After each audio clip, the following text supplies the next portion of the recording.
Uno stillicidio quasi quotidiano nell'area parcheggio dell'ospedale di Padova.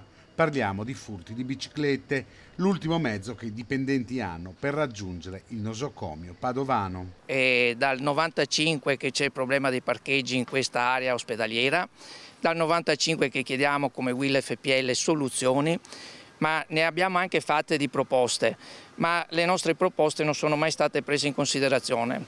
Ma ci aspettavamo che la politica ne facessero loro delle proposte sane. Un fenomeno molto diffuso. Ci sono lavoratori dell'ospedale che hanno subito addirittura 6 furti di biciclette nel giro di pochi mesi.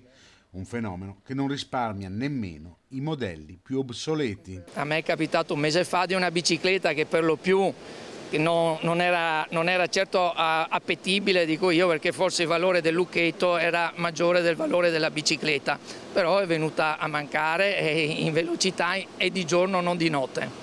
Non è solo un problema di furti, è un problema di mobilità, dice Spada della Will FPL. L'ospedale è un fortino difficilmente accessibile. Molte le proposte che i lavoratori hanno fatto, ma che non sono mai state ricevute. Mettere un'assicurazione aziendale per tutti i lavoratori che dicono di avere una bicicletta e che vengono a lavorare in bicicletta, in caso di furto qualcuno se ne dovrebbe fare carico.